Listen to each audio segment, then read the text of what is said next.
Call the meeting to order. Ms. Ruth, if you want to do roll call? Thank you, Chairman. Chairman York. Here. Vice Chairman Salazar Garza. Here. Commissioner Mendel. Here. Commissioner Miller. Here. Commissioner Munoz. Here. Commissioner Hedrick. Here. Commissioner Budd. Here. Commissioner Cantu. Here. Commissioner Teichelman. Here. We have a quorum to conduct the meeting. Item 4, approval of minutes for the November 13th meeting. This is Commissioner Mandel. I move that we approve the minutes from November 13th, 2024. A second. All right, we got a motion and a second. All those in favor? Aye. All right, motion passes. Moving on to agenda item number 2, discussion and action on the Planning Commission and Airport zoning meeting calendars for 2025. We have anything from staff on this, or commissioners have any questions or comments on the calendars? Chairman, I just wanted to point out that the November 26th meeting is listed as canceled. It's probably a good idea. I didn't have any issues with it.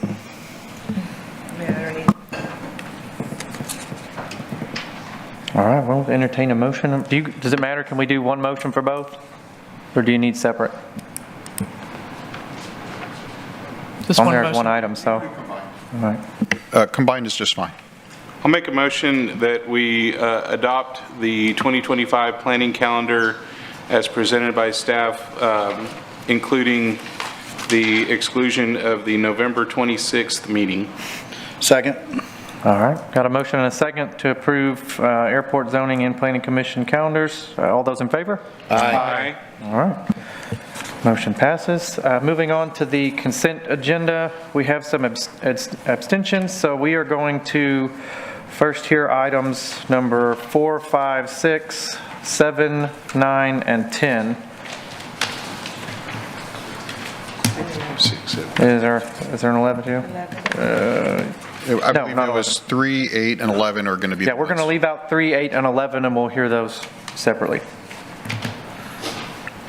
Thank you, Mr. Chair. So under Section 6, tonight's consent agenda, under plats, letter A, we're going to start with item number 4, Caroline Heights, Unit 2, a final of 7.593 acres. Item number 5, Chamberlain Subdivision, Block 23, Lot 12R and 13R. Item number 6, Come Dream Come Build Subdivision, Block 1, Lots 51 through 56. Item 7, Nueces River Irrigation Park, Block 2, Lots 26A, 26B, 26C, 27R, and 28R. The plats submitted meet all the requirements of the UDC as well as Texas Local Government Code. Staff recommends approval. Under letter B for zoning, going to item 9, case ZN 8425, Judy Lynn Ruthinger. The request is from the CN1 Neighborhood Commercial District to the CN1 SP Neighborhood Commercial District with a special permit at 4222 Avalon Street. Staff recommends approval. Item number 10, case ZN 8474, Brazelton Development Company Limited. This is a request on County Road 33 from and FM 43 from the FR Farm Rural District upon annexation. So this case is being heard in the process of going to City Council, in which it'll meet up with the annexation case that'll be presented by the Planning Department. The request is from the from FR, the Farm Rural District, to the RS 4.5 Single Family 4.5 District. Staff recommends approval on this zoning case as well. That concludes tonight's consent agenda, and if there are any questions, I'd be happy to address them. Thank you, Andrew. And just for the record, can you clarify what is the special permit on item number 9? The special permit is for a 120-foot cell tower, telecom tower. Okay, thank you. Commissioners have any other questions for staff?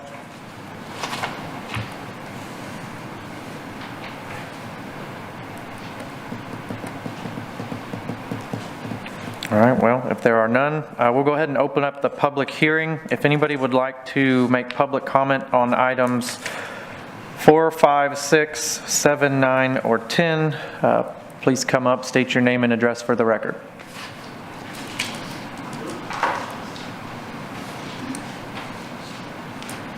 My name is Troy Williams. I'm with Branch Communications representing case number 9, but if y'all have any questions, I'll be happy to answer them. I mean, I can do a presentation if you want, but it sounds like Andrew's already done it. Commissioners have any questions for the applicant? Okay. Oh, fantastic, yeah. Thank you. Anybody else? Seeing none, we'll go ahead and close the public comment and entertain further discussion or a motion. Make a motion that we approve items 4, 5, 6, 4, 5, 6, 7, 9, and 10. 7, 9, and 10 as presented by staff. Make a motion that we approve item number 11 as presented. Second. All right, motion and second. All those in favor? Aye. Any opposed? All right, motion passes. We're going to move on to items number 3 and 8. I will be abstaining, so Vice Chairman will take over. I'll go ahead and step out. Requirements of the Texas Local Government Code as well as the terms of the UDC. Okay. So now I'll go ahead and open up the consent public hearing and discussion for item number 3. Is there anyone that would like to come and speak on behalf of item number 3? If so, please come and state your name and your address. If not, then I'll close the public hearing and ask the commissioners if they have any questions for staff on item number 3. If not, then I'll entertain a motion or further discussion. Make a motion that we approve item number 3 as presented. So Commissioner Mandel, I will second that. I have a motion and a second. All those in favor? Aye. All those opposed? Motion passes.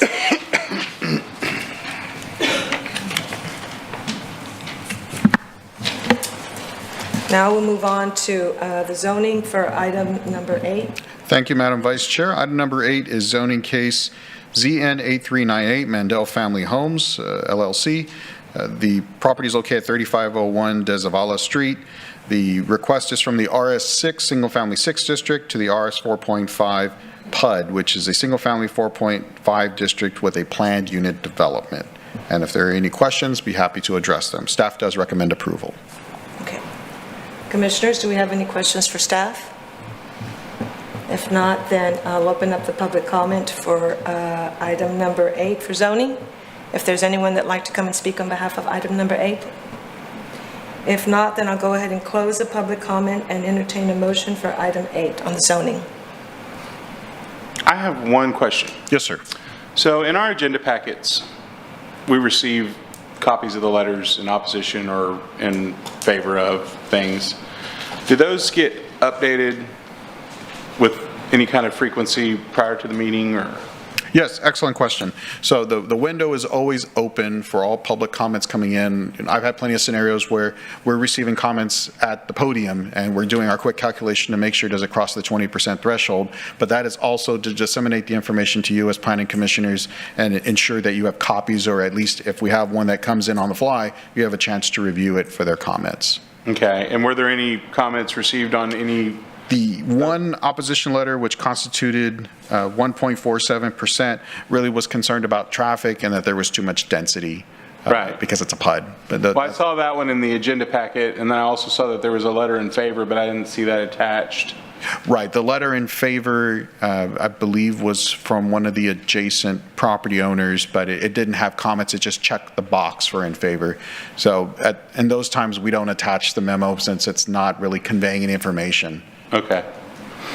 All right, thanks. I just, in the future, if anything gets received, after the latest posting of the agenda packet, just kind of make us aware. Yes, we always bring copies just in case. Okay. Thank you, sir. Okay, And with great. that, I'll make a motion, or did you No, go call for it ahead. yet? No. I'll make a motion to approve item number, where are we at, 11? 8. 8, as presented by staff. I'll second.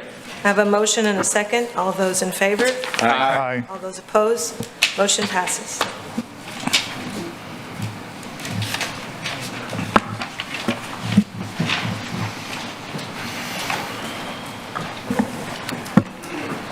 All right. Moving on, we are moving to regular public hearing, item number 12. Yes, sir. Thank you, Mr. Chair. So the item 12 is a plat that's not part of the consent agenda. It is Alacon Addition, Block 1, Lots 1 and 2. Why it's not on the consent agenda is kind of just to give you some background information on the planning process. So those who've been on the Planning Commission long enough, every 2 years the state legislature meets and they decide to make changes that affects every municipality in the state of Texas. One of those was the institution many years ago of what we call the shot clock, affectionately. And that means that when we receive a complete application, we've done our preliminary check, everything has been submitted, we have 30 days to get it to you as Planning Commission. Otherwise, if we don't, there's two options. Either it's going to come before you and have many outstanding comments in which more than likely you will deny it, or two, it will become administratively approved if you choose not to act on it. So what many of the applicants have opted to do is they ask for more than 30 days. And originally they could ask for 45 days, they could ask for additional time. That allows the back and forth discussion between city staff and the applicant to make adjustments and revisions to the plat application. When the legislature met in the last cycle, they now changed it to where you must take 30-day increments. So it was no longer the city could establish 30 days, 45 days, 60 days, however you want. You have to request constant extensions to keep the plat alive. Otherwise, we have to bring it to you as a denial, meaning there are outstanding comments, and then you as the commission get to choose how weighted are the comments. Is it something simple? Can we do an approval conditionally and move it on, or is it just a straight denial? In this case, this particular plat has had 9 requests for extensions, the better part of a year. And at some point, because there are still outstanding comments without revisions, it's just constant extensions. It kind of affects our metrics, so of how we track plots to ensure that we're bringing it to you in a timely manner, we're meeting state law. So we as staff have decided, let's bring the plat to you. We will be recommending denial because there are still outstanding comments to be addressed because there's simply just too many extensions that staff is giving, and it's, for lack of a better term, it's undermining the purpose of the shot clock. We don't want to just leave this plat languishing forever. It needs to have a decision made on it. Now, if you do deny it, what happens next? That means that they receive a denial from the Planning Commission. They have one more commission cycle. Unfortunately, since you're not meeting until January for the new year, they have a little more time to work on it, and they can address those revisions or ask for either another extension from you as the Planning Commission, or they can ask, can you give us a conditional approval, and we'll work with staff to correct like you've done in the past on other plats. But there are still options after the fact if you choose to deny. Thank you, Andrew. And sorry if you said this, but when we spoke, you said that the staff's contacted the applicant multiple times in this phase and they didn't respond for another request. The only responses have been for additional time. They haven't worked with you guys in this recent 30-day window to try and address any comments? That's the issue. Okay. We're getting to a potential 10th extension, and it's undermining the purpose of the law, and we want to just get a decision made and move forward. Okay.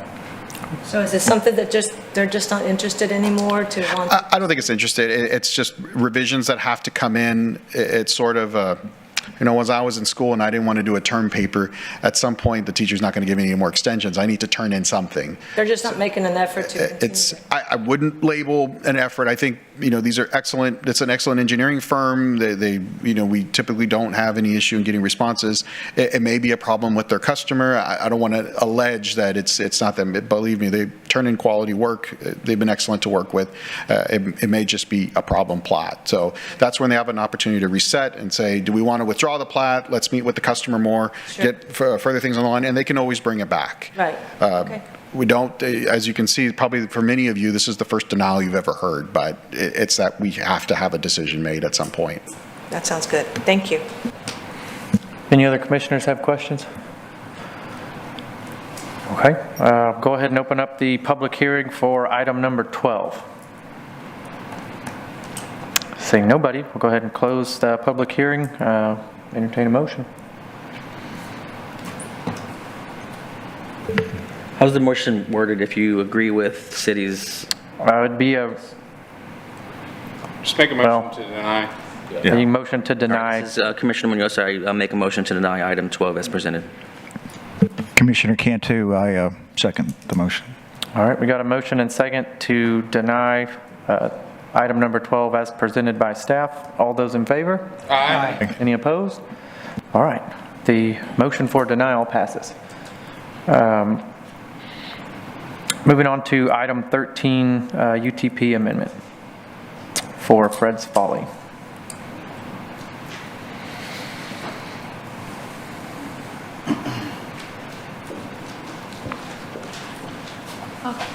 Hello, my name is Sarah McNeil, and this is also Renee Couture. She'll be here for questions afterwards. Let's see, we do have a presentation. Never used this before. Okay, all right. Oh wait, you can't see it. Can you guys see it? Sorry. Not yet. Not yet. There we go. Yeah, we've got it now. Okay, cool. All right, so good afternoon or good evening, Planning Commission members. My name is Sarah McNeil. I'm an engineer 4 with traffic engineering. Today I will be presenting the Urban Transportation Plan Amendment for Fred's Folly in District 5. There is a request to amend the city's urban transportation plan by two separate developers, Azali and Yorktown Village, and the request is to remove Fred's Folly from the master plan. The first application was submitted by Azali Point on September 16th, followed by the submission of Yorktown Village on September 25th. City personnel reviewed the applications and gathered comments from internal and external stakeholders.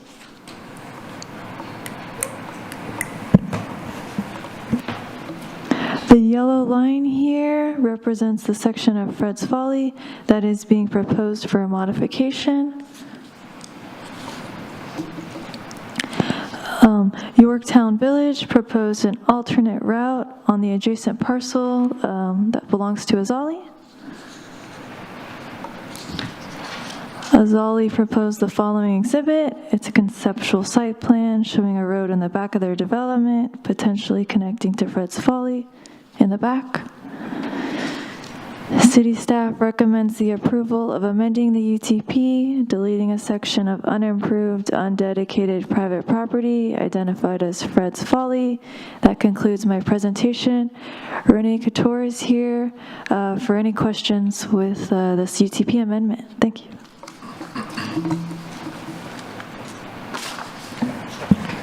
Thank you. I actually have one question. There was an alternate road in there if this passes and the current alignment with the curved alignment gets removed, is the alternate alignment getting put into the UTP, or is that just something they said they might do? Can y'all load the presentation again? Sorry. It's up. It's up. Okay, which slide were you referring to? So the one that we're on, assuming we're looking at the same thing, it says proposed alternate route. Is that something that will replace what's in the UTP now? No, so for some history, right, as Sarah mentioned, we received two applications. So they came in within, I think, days of each other. So each applicant proposed an alternate route on the other's property. Okay, if that makes sense. So the line that you see that, let's see if I can follow it on the screen. Here you see it. So this line right here is a route on our master plan. So it splits both properties. So on this exhibit, this was the one that we received, the first one we received in for the property on the left. So they proposed a route to go through the property on the right. In the next slide, what Sarah was pointing out is that the property on the right then proposed the same thing, right?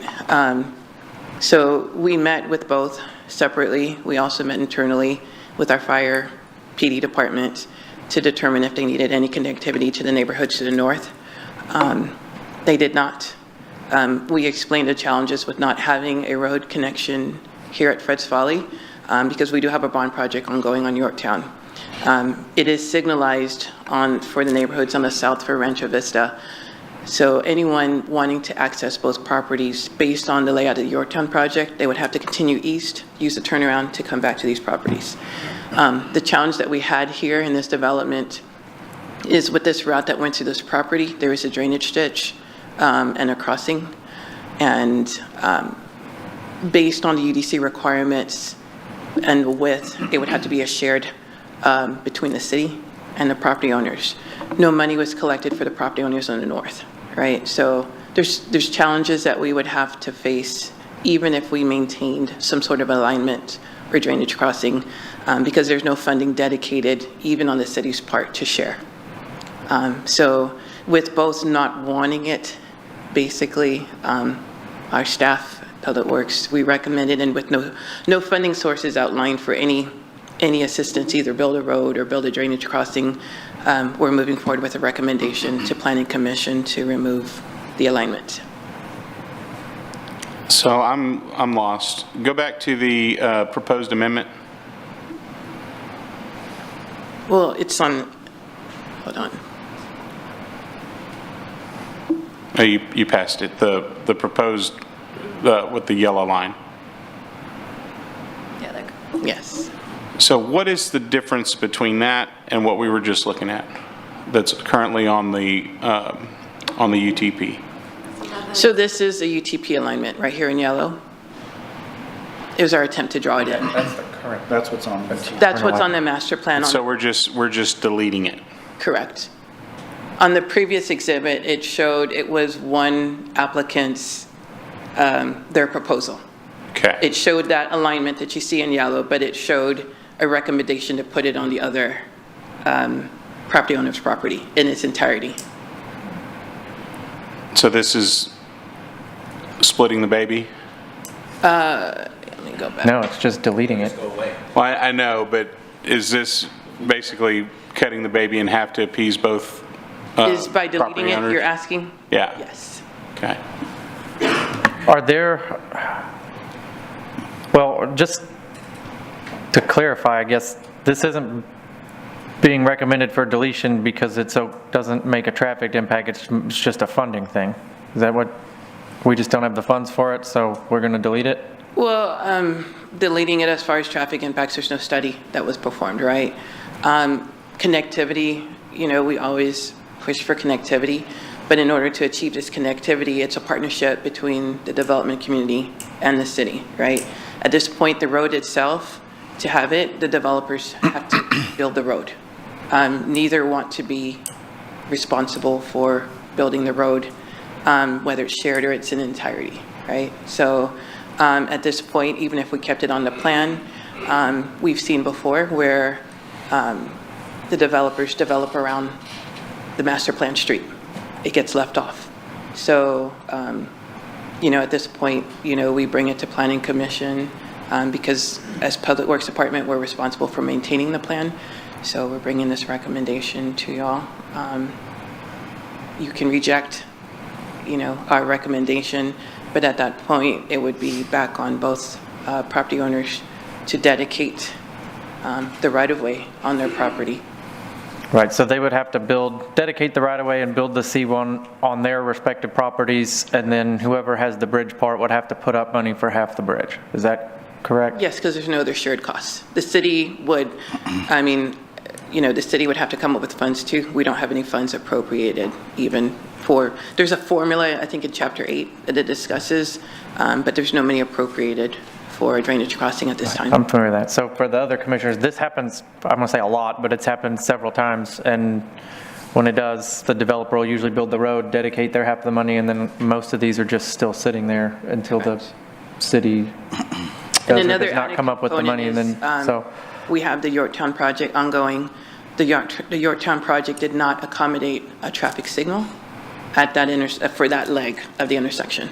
So there would have to be also a redesign. We don't control the engineering project, so it would be a discussion with engineering services to figure out how to modify the Yorktown design. Who pays for that? I don't know. But that's another added component to this. And you mentioned they would have to turn around. Is it the new Yorktown that's being built, it's going to be boulevarded? Correct. Okay. It's going to have medians. So both properties, whoever, whatever they build at these particular properties for access, everyone would have to continue east, use the nearest turnaround to go back west. Right. To access. They won't have a left turn into the Correct. development. Mm-hmm. Okay. And to achieve that at this point, it would have to be incorporated into the project, but that's not under my purview to decide who pays for those costs to any changes to the project. Okay, appreciate that.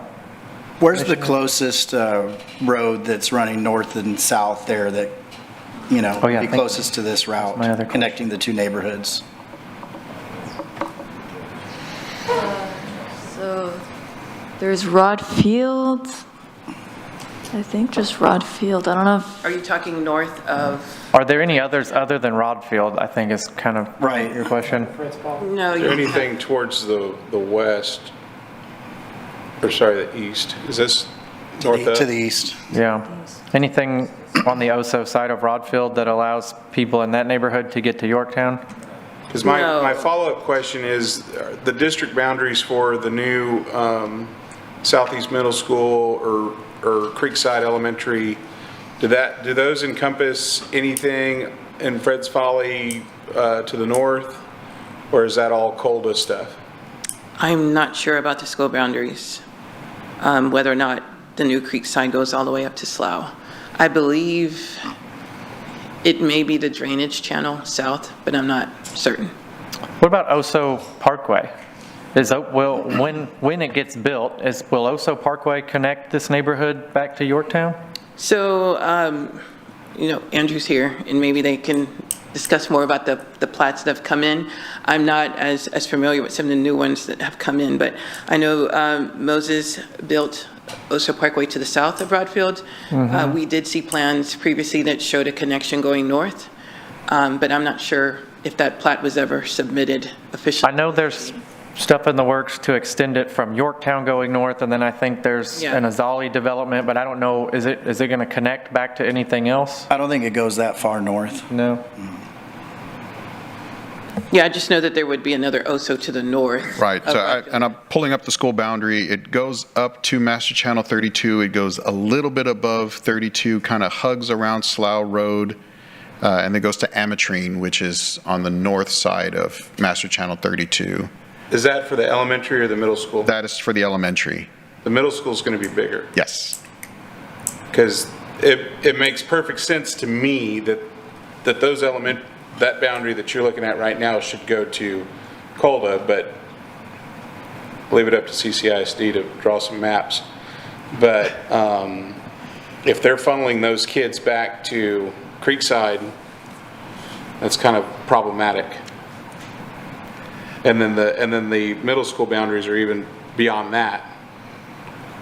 So there needs to be some connectivity there.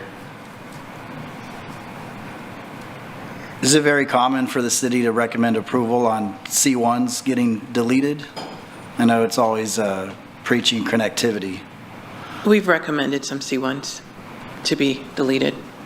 I know we recommended, I don't know if it was a C1 or an arterial, but there was one we did recently. I know we went to council in that development off of Haven Road. That was there was a connection through there's a drainage channel going north to that property that was deleted off the master plan. I mean, anything that we're proposing to be deleted is a C1 or higher.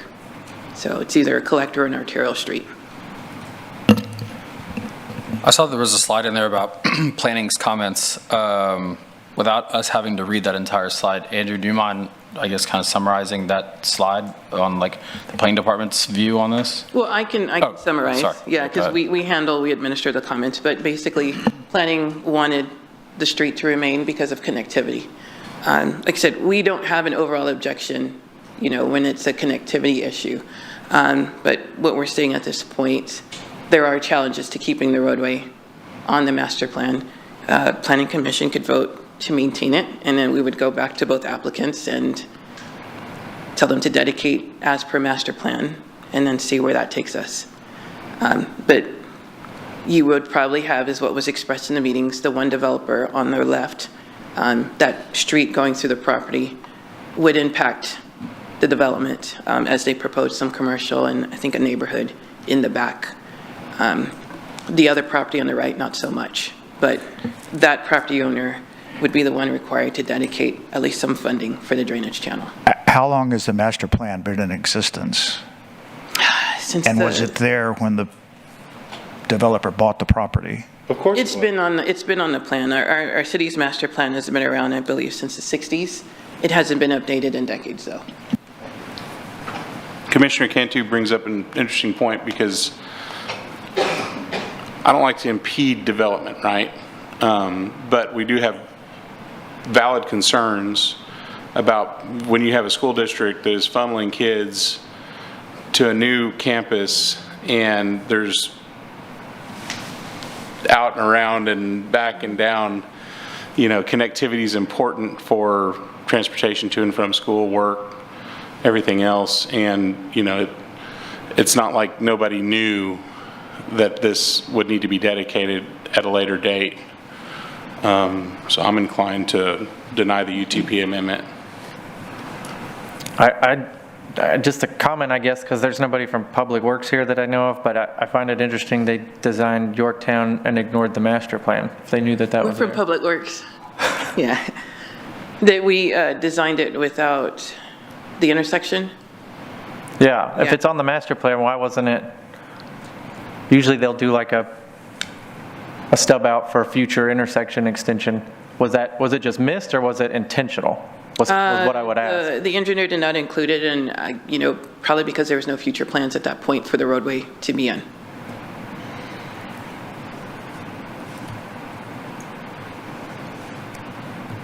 Well, any other questions? Okay. Thank you. We'll go ahead and open up the public hearing for item 13. Seeing no one coming forward, we'll close the public hearing. Entertain discussion or motion. Make a motion that we deny the UTP amendment for item 14.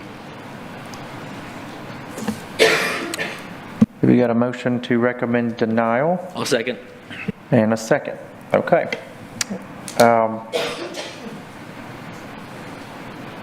All of those in favor of denial, say aye. Aye. Aye. Are there any opposed to the denial? Okay. Then the motion passes to recommend denial.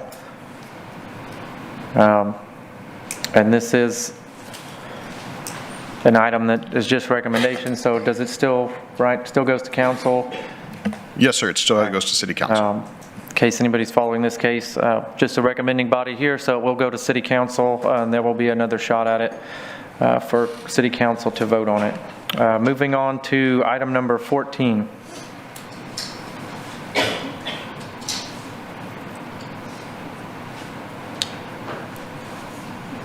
Oh, in my motion, I said 14. What you said, 13. I don't know. In my head, I heard 13. In my brain, I said 14, but my brain doesn't work. I heard 13. Well, just for... Shall we correct the record?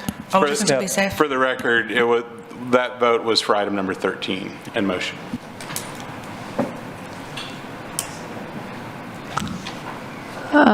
Okay, so Yeah, go ahead with a presentation for item number 14 on pedestrian beach access 18V. okay. It should be pulling up. All right. Okay, so good afternoon, Planning Commission members. Again, my name is Sarah McNeil, Engineer 4 of Traffic Engineering. Today, I will be presenting the proposed Urban Transportation Plan Amendment for Pedestrian Beach Access 18-V in District 4. There is a request to amend the city's urban transportation plan by the property owner Jeff Hutzler, and the request is to remove pedestrian beach access 18V. This site currently has a proposed pedestrian beach access route per the UTP. The picture here shows the route from the Corpus Christi viewer.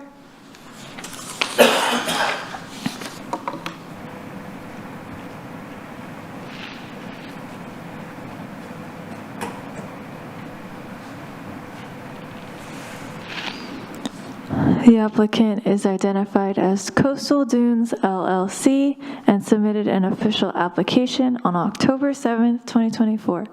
The applicant is requesting amending the UTP to delete a portion of pedestrian beach access 18-B. The proposed amendment is currently located on an unimproved, undedicated private property along the proposed route identified as pedestrian beach access 18-B. The city personnel reviewed the application and gathered comments from internal and external stakeholders. The stakeholders did not provide any comments.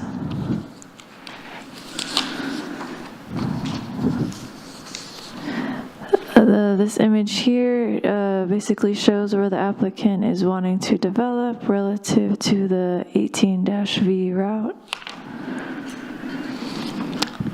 So after reviewing everything, the city staff recommends the approval of amending the UTP and deleting the section of unimproved, undedicated private property identified as pedestrian beach access 18-V. That concludes my presentation. I'm here for questions. Also, the consultant told me that Stephen Grunwald is the engineering consultant and Jeff Hutzler as the property owner would also be here for questions as well. Thank you. Can you go back to the slide that shows the adjacent access roads? So there's this one. Oh wait, I don't know if I went back too far. Oh wait, I'm thinking you want this one? Well, it doesn't really show which ones are actually built and which ones are dedicated. Okay, so see where it says site and then it says 18-B? So that's, they're basically, that generally shows where it is. There's also, this is a document that the applicant actually provided us, so that I just put in the PowerPoint. This one right here basically shows in general that on the this is like the applicant site plan. Right, I understand. Oh, sorry, you wanted I was just wondering where the actual in-place, built out. The one that applicant sent, I mean, you can see the aerial decently, but if we can see access road figure out which of those are built and which are just planned, I think is what he's asking. Oh, okay. Actually, let me go over here. Oh, wait. Okay, so this is a PA, so it's a pedestrian beach access, so that's what it's called in the UTP. So there are a bunch of things designated as C1s and PAs. So far, a lot of it has not been developed. There are some C1s that have been, and they're mostly all called access roads. Of the PAs, not a single one of them has been developed.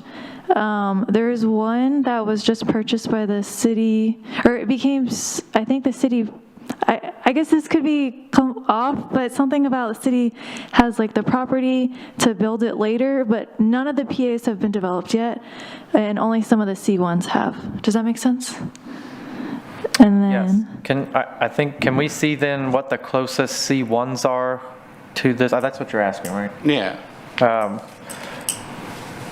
I think you skipped over it about 17 times. okay, Renee wants to comment. Renee Couture again. So this particular slide, yes, this one was provided by the applicant, but basically what it demonstrates on here, what you see is proposed. So what we're presenting to you tonight for both items, it's a master plan. So they're just proposed lines on a master plan where the city, through development, right, we require the developer to dedicate a certain amount of right-of-way for what the intended use is. So on our master plan, we had certain locations dedicated for pedestrian access for like beach parking.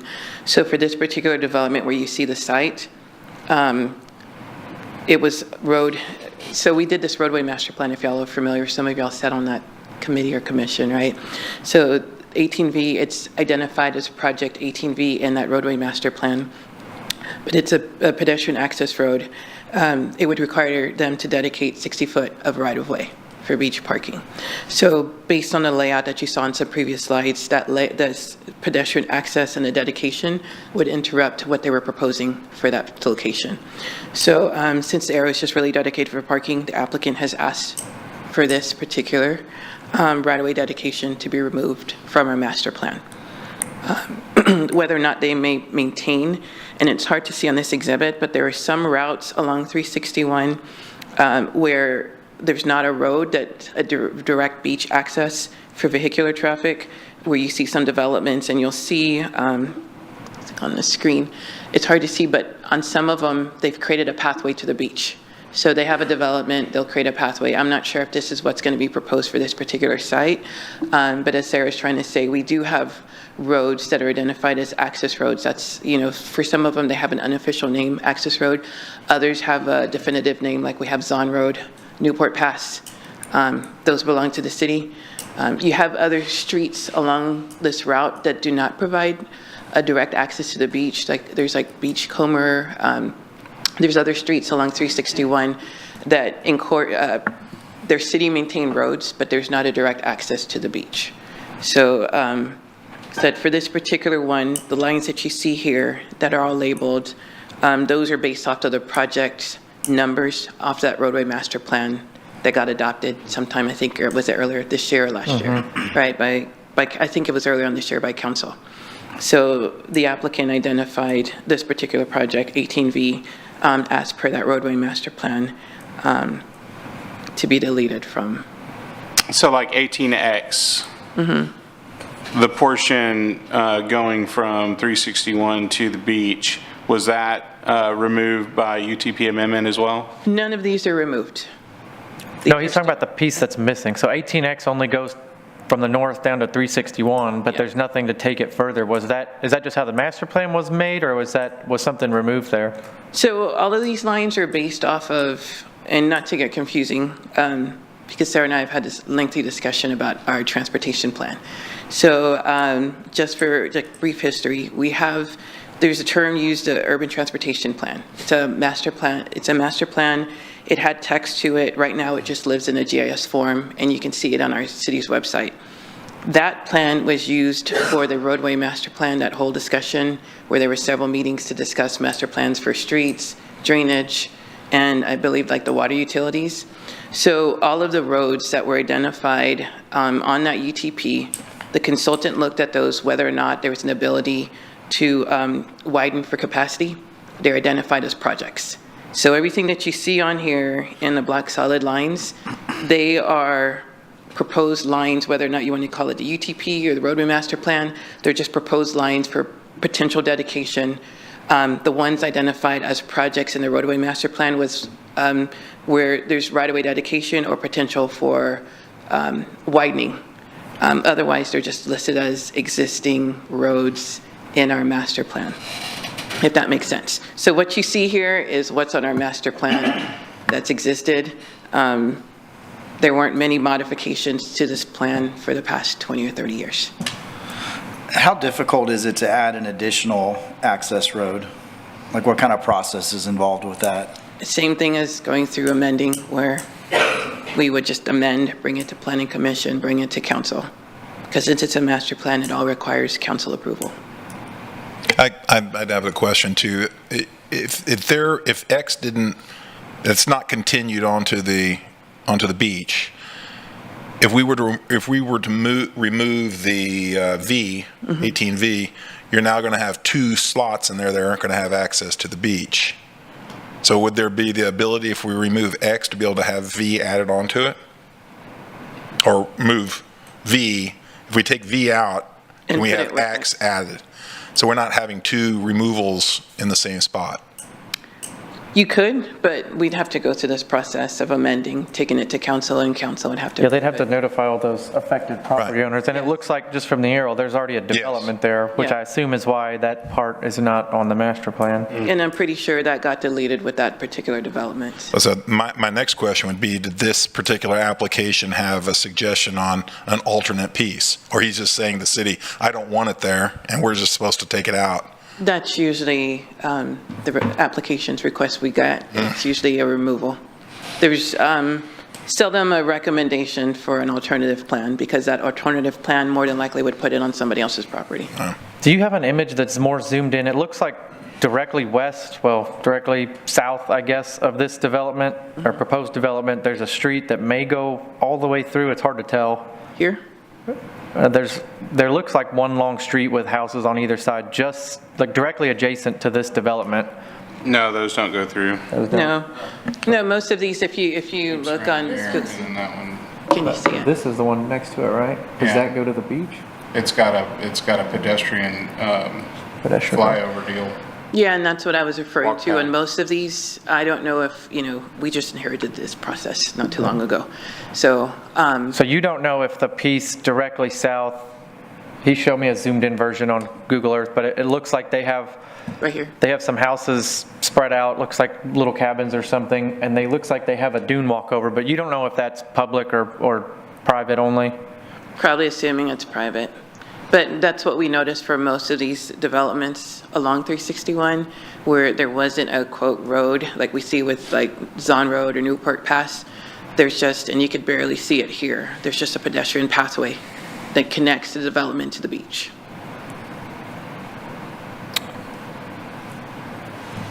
Okay, if y'all don't have any more questions for staff, I can open the public hearing and let the applicant come I up. just have one other question for staff.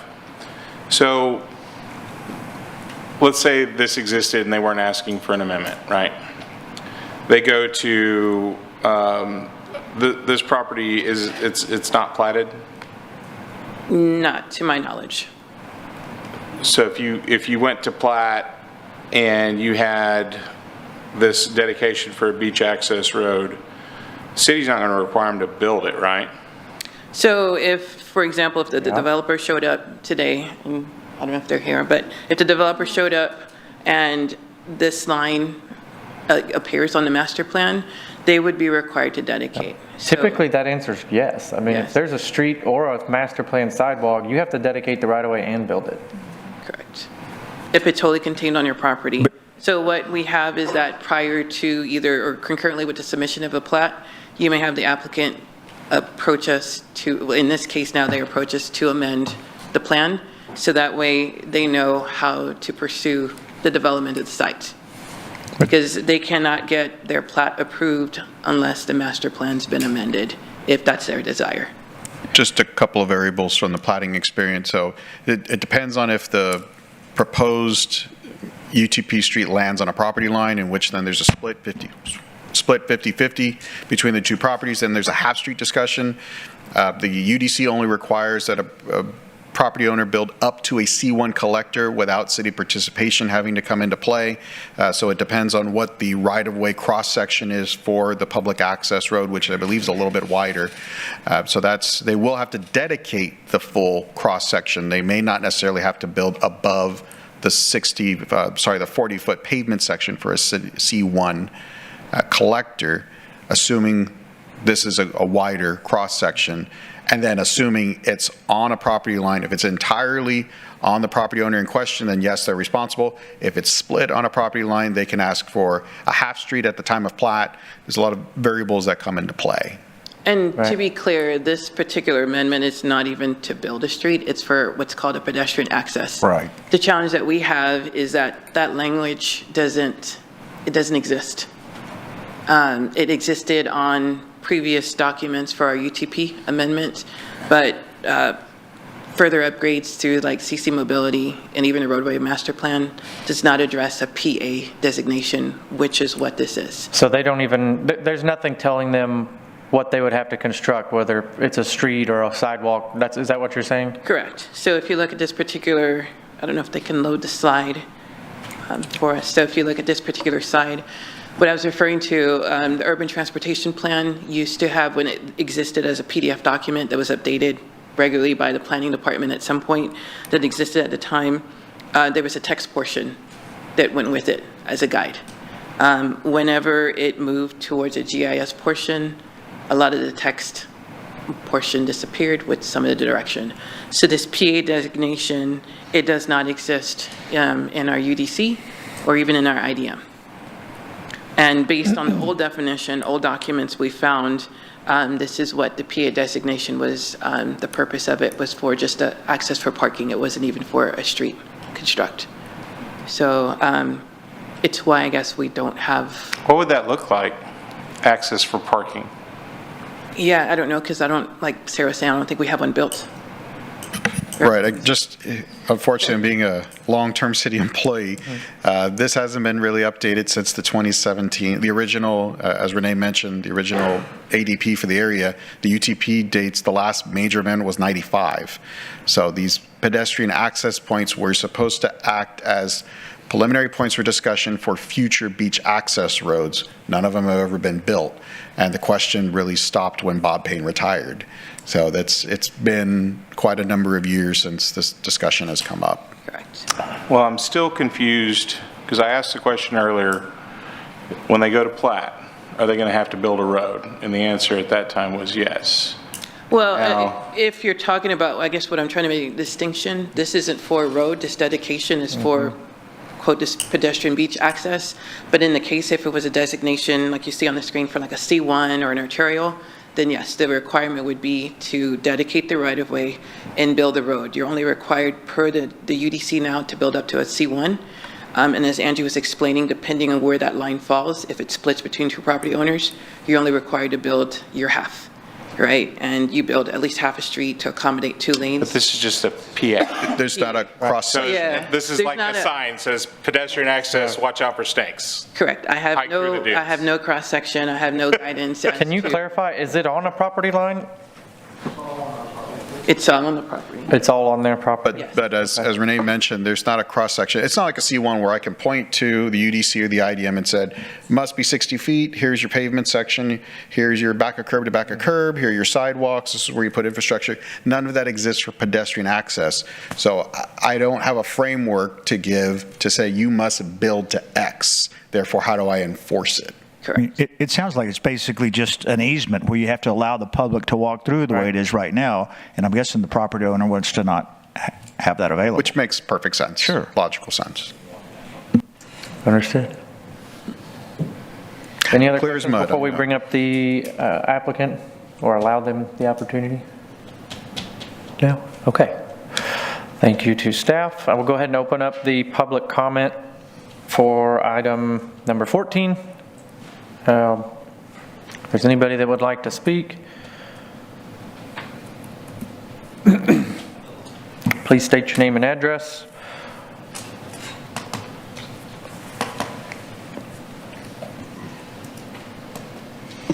Good evening, Commissioners, Chairman York. My name is Jeff Hutzler with Coastal Dunes LLC. We are the owners and developers of the 37 acres on item 14. We met with staff prior to purchasing the property, just to see the 30,000 foot view of it, and this came up. Purchased the property, and we met with them, asking what the mechanism was to remove it. One, because it is 100% on our property. The north is the Sandpiper condominium complex, and then of course their companion, the Seagull, across the way a little bit further. Lost Colony is to our south, and an older community. Then they're built all the way to the beach. They're way past the dune lines, where we're way inside the vegetation line. We couldn't get a clear answer on whether or not we had to build a full street section, whether that street section had to go all the way to the beach. We didn't want it to the beach, neither does Lost Colony or Sandpiper, because it would be right up against their walkover. Where the road would fan out to get to the beach is, where they are introducing, wagons and carts and from their complex. The Lost Colony to the south, has some pretty significant erosion issues, just because they're, 300 feet past where we're going to stop with the backs of our lots. We are proposing to have a beach walkover, golf cart accessible, pedestrian access from our development, for our development only.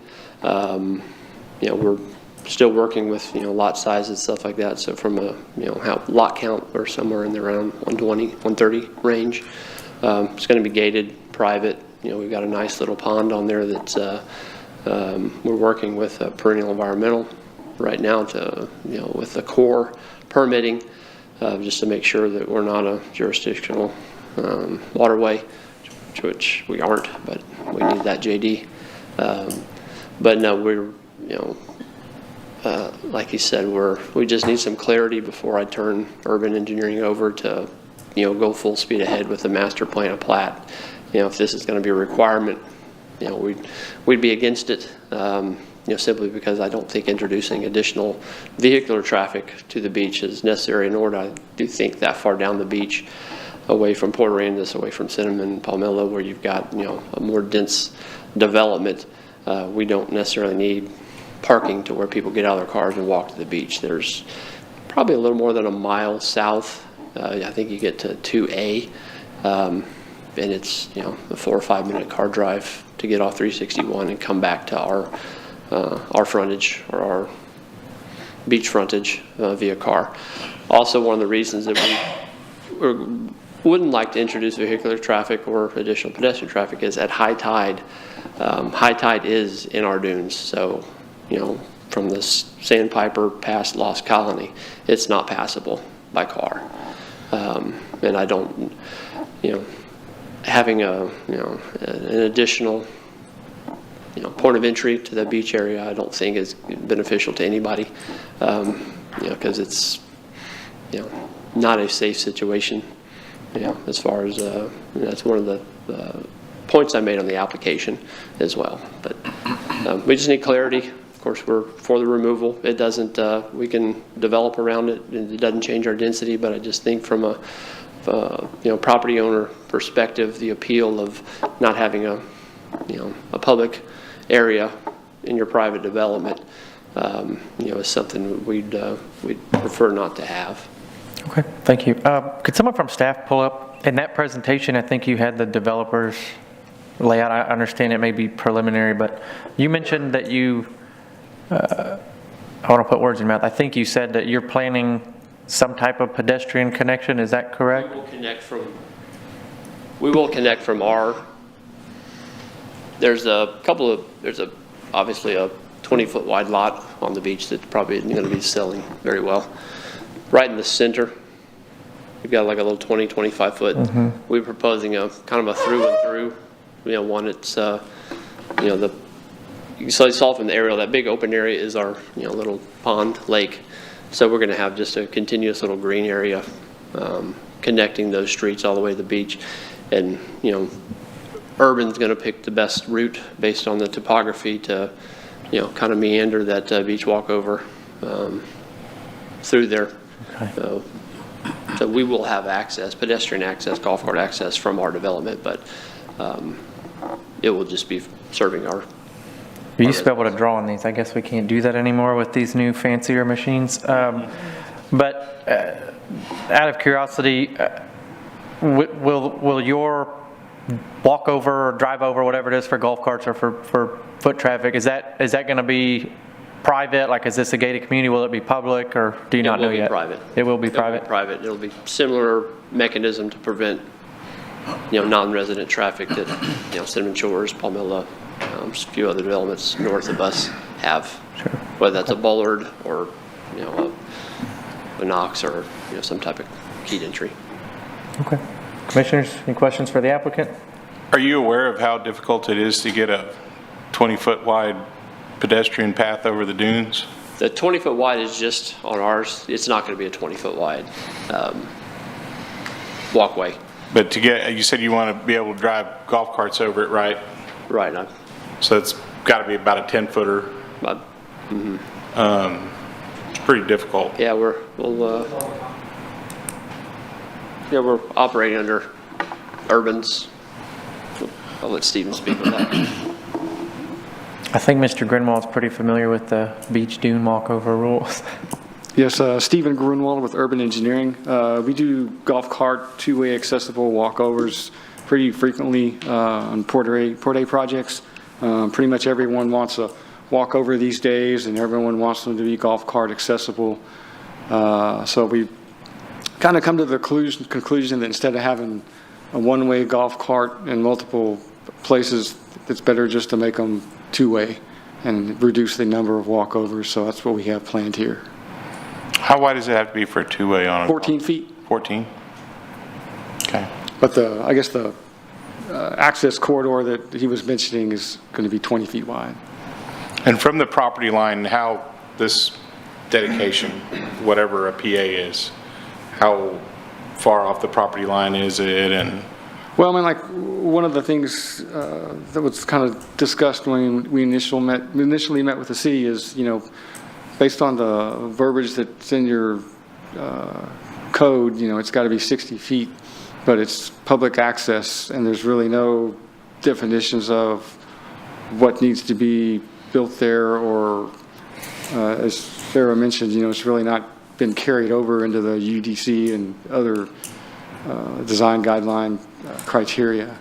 And if you look at the exhibit, one of the exhibits we presented, there's another one of these PA access points, you know, 2,700 feet to the north of us, that goes all the way from the beach across 361 to the west. And then there's another one, you know, 2,300 feet to the south of us. That's about, you know, a mile apart. I mean, to us, having them half a mile apart just really didn't make sense. Could we see a copy of that? Is that on this proposal? It's this exhibit right here. All the Was that on the original presentation? Yes. Okay, can I take a look at that? Dimensions kind of in between the proposed PAs are in red, kind of hard to see because it's down in the water area. It's on this slide. But I mean, I guess the study that was done by Pape Dawson, I think, you know, has these things located about every half a mile in this area. So we just thought that, you know, one, since the 18V didn't really go all the way across 361 to the west, and the fact that there's another one, you know, about a half a mile to the north and half a mile to the south of us, that removing it from the plan didn't seem to be something that would be a big issue. Just because those are there, they don't actually have access right now. I mean, they can't walk through. I mean, they walk through it, but there's not a. Yeah, none of them exactly. are even dedicated, I don't think. I mean, they're just areas. So you're not closing anything that's open. Correct. Correct. And there's just suggestions from this study to have a beach access point. My only concerns are and just looking in the future, I'm going to be opposed to this just because I'm Mr., you know, Texas Open Beaches and don't want to do anything to impede public access to the beach. So fundamentally, I can't support this. But I have a question for staff. The 361 project, right? We're going to go to, you know, what, 4 lanes? Yes, that according to TxDOT. So like, are there going to be issues with left turns coming from the beach? I think there are issues now. I mean, well, yeah, obviously. There's but I mean, is there going to be boulevarding it? Are they boulevarding it, or is there going to be any kind? Because I've heard stuff about there's going to be Jersey barriers down the middle, separating so that nobody comes over the median. We've heard the exact same grumblings that you've heard, but we have yet to see a cross section or any type of rendering of what the road may or may not look like. Because my concern is, you know, as they develop this, they're looking at things like this, right? Sure. And they're looking at, you know, okay, where could we possibly place an access road? And because 361 in, you know, I don't know how long it's going to take, 5 to 10 years or whatever, is going to be completely different than what it is now, right? We can reach out. We have no problem reaching out to TxDOT and see if they have any preliminary designs that we can share. Yeah, and I'd love to see that because I really haven't seen anything. I've seen the results of the input sessions and stuff like that, but I just, you know, what is this going to look like 20 years from now? Because, I mean, even right now, this summer, even past, you know, the major COVID where everybody was at the beach and everything else, like, it's straight jam up on the beach all the way to Newport Pass to where the barriers are. And then, you know, I remember it wasn't even a holiday weekend, and Mustang Island, I was like, I'll just pay Mustang Island to go to the beach. And Mustang Island had a sandwich board up there, said, sorry, we're closed, we're full. And then I go further down towards Port Aransas, and then you start losing those access roads. And, you know, I don't want you to have to build an access road. And it sounds like that's not going to be a requirement for plat of this property. But I also don't want to pigeonhole, future plans and what may come down the road with regards to any kind of improvements on 361. So that's my thoughts. Does anybody else have questions for the applicant? I have a public comment hearing? or question, but I have problems with the fact that... Is yours not for the applicant? Not really, no. I think it's... Okay, let me see. Do we have any other public comment? Okay, I'm going to go... I'm going to go ahead and close the public comment and then open up for commissioners if you have discussion. Go ahead. Yeah, Commissioner Munoz, I have a just issue with the fact that it's called public access, and that's not defined. So we're telling them, yes, you have to, if we deny it, you have to build public access, but that doesn't tell them what they have to do. So it's kind of in limbo. And so I agree with Commissioner Miller that I want to protect beach access for the future, but I just feel unless that's defined, and I think it has to be because it's going to happen again. I mean, if we say no to this one, then 18T is going to come up someday, and then 18AA is going to come up someday. And if it's not defined by then we're running into the same problem.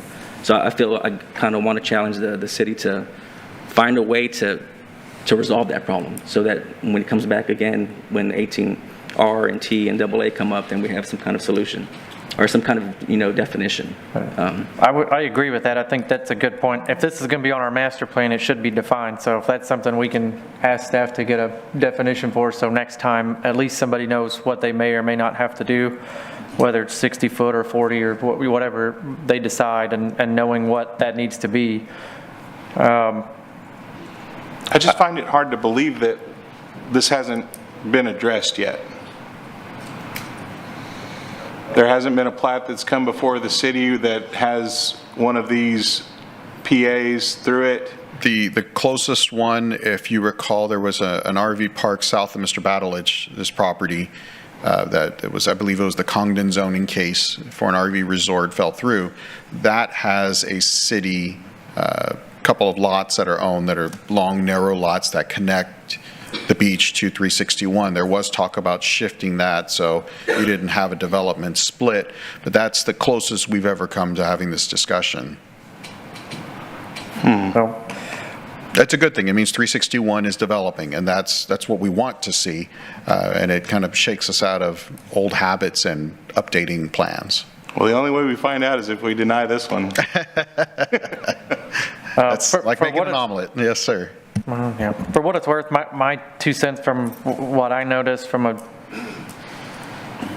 someone with a, I guess, development, background or, working for the developers. The developments to the, I guess it's the north and the south, on either side of it that have beach access, seems like they both already have beach access. So they're not going to be missing out. But the engineer pointed out, 18V doesn't go across 361, so if we delete this, we're not going to be cutting off anybody in the future who may build across 361 and then decide to walk across a very busy, dangerous highway and try to get here. So that's not really affecting anyone. Personally, I don't really have a big problem with this. I don't think it's pedestrian access, especially since it's not defined. We don't even really know what it's for. There's access road 2A to the south. There is another access road, I think maybe a mile or so north as well. So again, just my 2 cents. Most of these developments that are developing in this part of 361 are small communities that a lot of these are private or gated and they want to have their own access. So anyway, just my thoughts. Yeah, and I'll piggyback on what you're saying, Chairman York. I would have a lot easier time denying this if it was defined as they have to build a C1 collector or just, an actual road to the beach, because it's defined as public access and because I don't really feel like it's impacting today and maybe not 5-10 years from now, the true access to the beach. I'm inclined to go with the city's recommendation. Yeah, and this doesn't mean that the next one that comes up is an automatic, approval for deletion just because we may or may not do this one. It's case-by-case basis. Any further discussion or potential motion? But didn't he say there were others down the street that were basically the same kind of There process? are several proposed, none have been None that have been constructed. done. Right. And those are all from the, the master plan.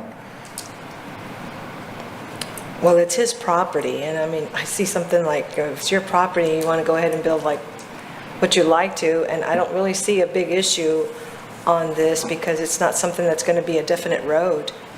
But I don't see a problem with it right now. Just my 2 cents.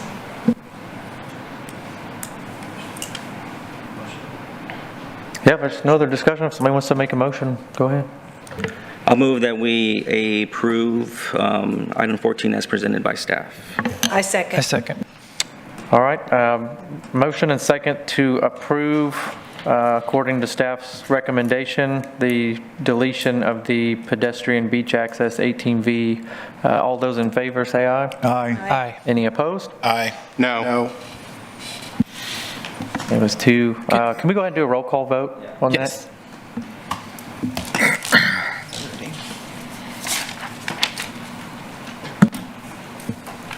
I think the ayes have it, but just want to be sure. For item number 14, I move to approve as presented by staff. Chairman York, Aye. Vice Chairman Salazar Garza, Aye. Commissioner Miller, No. Commissioner Mandel, Aye.